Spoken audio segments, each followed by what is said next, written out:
Buenas tardes, mi nombre es Carol Caes y en el día de hoy le voy a estar hablando sobre los contratos de arrendamiento. Represento a la Universidad Interamericana de Panamá. Para entender a fondo el contrato de arrendamiento y sus características, debemos primero definir el concepto. El arrendamiento lo podemos definir como un contrato entre partes en el que se obliga por un determinado tiempo y la cesión de un servicio o un bien en el cual la persona que se aprovecha de la posesión está obligada a pagar un precio determinado. Podemos ver que existen 3 clases de arrendamiento: los arrendamientos de una cosa, servicio o de una obra. ¿Y cuáles son los fundamentos legales de estas? De igual forma podemos ver los elementos esenciales que forman parte de estos tipos de contratos y las características similares a un contrato de compraventa. Como primer punto tenemos las características del contrato de arrendamiento. El contrato de arrendamiento participa en casi todas las características de compraventa, salvo los casos de consensualidad y por la forma de cumplirse las obligaciones. Tenemos como primer punto el consensual. Es consensual el arrendamiento sobre bienes inmuebles, también muebles, salvo pacto en contrario, a diferencia de la compraventa. Tenemos el bilateral.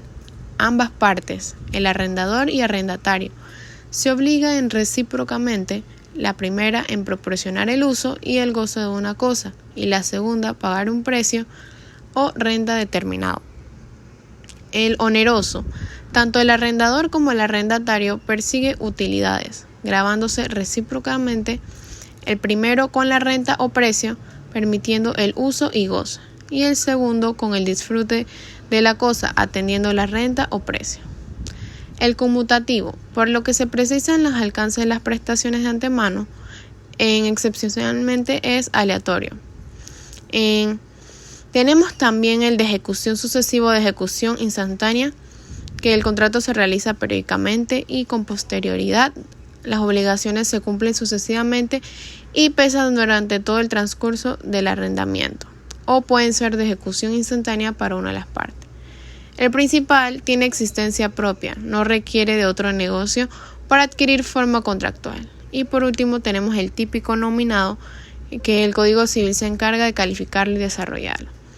La importancia de los contratos de arrendamiento es que en el proceso de rentar una casa, departamento o local comercial es muy importante saber elegir quién será nuestro inquilino, pero lo es mucho más contratar la operación de la manera correcta a través de un documento legal que establezca todos los acuerdos necesarios para proteger a cada una de las partes.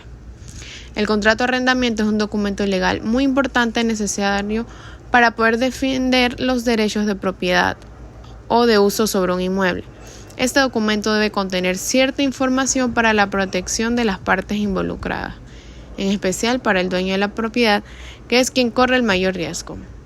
La finalidad de los contratos de arrendamiento tienen por objetivo el contrato, que es especificar los derechos y las obligaciones que ambas partes tienen sobre el bien arrendado, tanto para el arrendador para proteger su patrimonio y el arrendatario para respetar y defender sus derechos.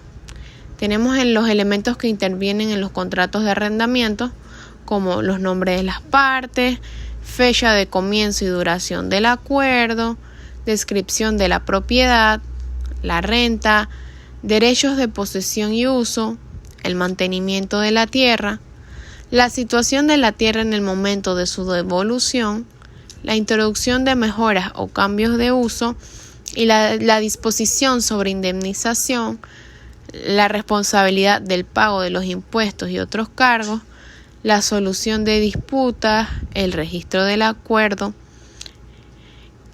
que son las más importantes ya mencionadas. La ventaja de los contratos de arrendamiento es por escrito, la certeza y la claridad. El contrato fija la renta durante el plazo del arrendamiento.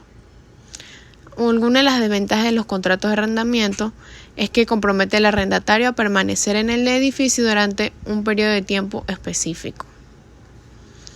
Los tipos de contratos de arrendamiento que en el Código Civil de la República de Panamá nos indica en el artículo 1294 que el arrendamiento puede ser de cosas, obras y servicios. Tenemos el contrato de arrendamiento de cosas, que es el contrato de arrendamiento que obliga a dar a la otra el goce o uso de una cosa por un tiempo determinado. El arrendamiento de obras o servicios, en que es una de las partes obligadas a la otra a ejecutar una obra o a prestar a la otra un servicio. Y el arrendamiento de fincas rústicas y urbanas, que ésta se obliga a ceder el uso de la cosa, ejecutar la obra o prestar el servicio y arrendamiento. En los fundamentos legales están establecidos dos principales leyes, que es la principal que se encuentra en la ley número 93 del 4 de octubre de 1973, por la cual se dictan medidas sobre el arrendamiento y se crea el Ministerio de Vivienda, la Dirección General de Arrendamiento, y también tenemos el Código Civil que indica los tipos de arrendamiento y algunas especificaciones de ellos. Estas se encuentran en el título sexto. Al final la investigación acerca de los contratos de arrendamiento, pudimos ver que la gran importancia que tienen los contratos es de suma importancia conocer sus características, sus diferencias con los contratos de compra y venta. Podemos destacar que dentro de un contrato de arrendamiento hay dos actores principales, que el arrendador, el cual es el que está arrendando la totalidad o una porción de una cosa o servicio por un determinado periodo de tiempo, y el arrendatario, que es la persona a la cual mediante el contrato de arrendamiento se le brinda el derecho de usar o gozar todo bien o servicio perteneciendo al arrendador. Esto es lo que se puede investigar acerca del contrato de arrendamiento y lo que se puede explicar. Muchas gracias.